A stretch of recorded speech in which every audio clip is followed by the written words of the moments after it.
ये 5 चीजें दूसरों को देने से मनुष्य का भाग्य नष्ट हो जाता है। दोस्तों, विष्णु पुराण में बताया गया है कि ये 5 चीजें दूसरों को देने से मनुष्य का भाग्य नष्ट हो जाता है, क्योंकि इन सभी चीजों का संबंध माता लक्ष्मी से माना जाता है। विष्णु पुराण के अनुसार घर की ये 5 चीजें दूसरों को उधार में या भेंट में नहीं देनी चाहिए, क्योंकि इन चीजों के साथ ही घर से लक्ष्मी भी चली जाती है और फिर व्यक्ति को गरीबी और कंगाली का जीवन बिताना पड़ता है। तो आइए जान लेते हैं कि कौन सी हैं वो 5 चीजें जो भूल से भी किसी को देनी नहीं चाहिए। नंबर 1, झाड़ू। झाड़ू जो सफाई के लिए काम आता है, हमारे घर से नकारात्मक ऊर्जा को दूर करता है। झाड़ू स्वयं मां लक्ष्मी का प्रतीक माना जाता है। ऐसा माना जाता है कि झाड़ू में मां लक्ष्मी का निवास होता है। इसलिए अपने घर की झाड़ू कभी किसी को उधार में या उपयोग करने के लिए ना दें। अगर झाड़ू खराब हो गई है तो इसे किसी बहते हुए जल में बहा दें, लेकिन उसे किसी को ना दे और ना ही कचरे में फेंके, क्योंकि अगर आपके घर की झाड़ू कोई अन्य व्यक्ति उपयोग में लेता है तो इसका सीधा असर आपके घर की सुख शांति पे पड़ता है। साथ ही इस बात का भी ध्यान रखें कि कभी भी दूसरे के घर की झाड़ू का अपने घर में उपयोग ना करें, क्योंकि ऐसा करने से उनके घर की नकारात्मक ऊर्जा आपके घर को भी प्रभावित कर सकती है। नंबर 2, पत्नी के गहने। दोस्तों, आभूषणों को मां लक्ष्मी का प्रतीक माना जाता है। सुंदर आभूषणों से सुशोभित स्त्री लक्ष्मी के प्रतिबिंब जैसी दिखाई देती है। जब हम गहने खरीदते हैं तो सबसे पहले मां लक्ष्मी के सामने उनको रखकर पूजा करते हैं, उसके बाद ही उनको पहनते हैं। हमारे धर्म शास्त्रों के अनुसार स्त्रियों को घर की लक्ष्मी माना जाता है। उनके गले में आभूषणों का होना सुख समृद्धि को दर्शाता है। इसलिए अपनी पत्नी के गहने कभी भी किसी को उधार में, दान में या दूसरों को इस्तेमाल करने के लिए कभी नहीं देने चाहिए।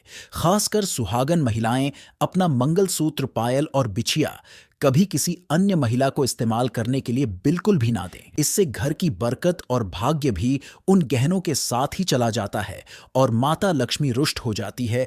इसलिए अपने घर में सुख समृद्धि बनाए रखने के लिए ये गहने दूसरों को इस्तेमाल करने के लिए बिल्कुल भी ना दें। नंबर 3, दोस्तों, विष्णु पुराण के अनुसार सूरज डूब जाने के पश्चात दूध, दही, चावल, नमक, नारियल और आटा जैसी सफेद चीजों का दान करना या किसी को उधार में देना अशुभ माना जाता है। ऐसा माना जाता है कि सफेद चीजों से बुरी नजर जल्दी लग जाती है। अतः सूर्यास्त के बाद अपने घर की ये वस्तुएं दूसरों को नहीं देनी चाहिए। सूर्यास्त के बाद इन चीजों का दान करने से या किसी को उधार में देने से आपके घर की सकारात्मक ऊर्जा खत्म हो सकती है। अगर आप उनको सूर्यास्त के बाद देना ही चाहते हैं तो अपने घर से ना देकर के बाजार से खरीद करके दे सकते हैं, और इन चीजों में खासकर नमक का ध्यान रखें। सूर्यास्त के बाद नमक तो बिल्कुल भी किसी को नहीं देना चाहिए, ना तो घर से और ना ही बाजार से खरीद कर। नंबर 4, दोस्तों, मां लक्ष्मी धन की देवी है। मां लक्ष्मी हमारे घर में सदा विराजमान रहे, ऐसा हमें सदैव ही प्रयास करते रहना चाहिए। जिस घर में मां लक्ष्मी की कृपा होती है वहां पर धन की वृद्धि अवश्य होती है।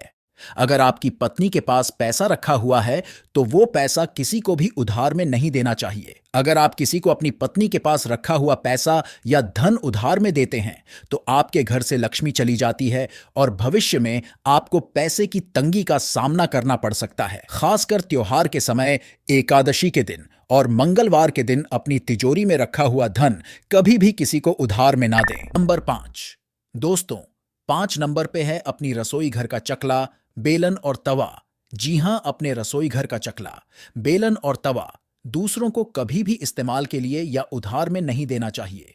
ये चीजें दूसरों को देने से आपका भाग्य, सौभाग्य, सुख और शांति भी उन्हीं चीजों के साथ दूसरे के पास चली जाती है, और मां लक्ष्मी को ये वस्तुएं दूसरों को देना बिल्कुल पसंद नहीं है। इसलिए ऐसा कभी ना करें। अपने घर का चकला, बेलन या तवा दूसरों को उपयोग के लिए कभी ना दें, क्यों कि इससे आपके घर में दुर्भाग्य का वास हो सकता है।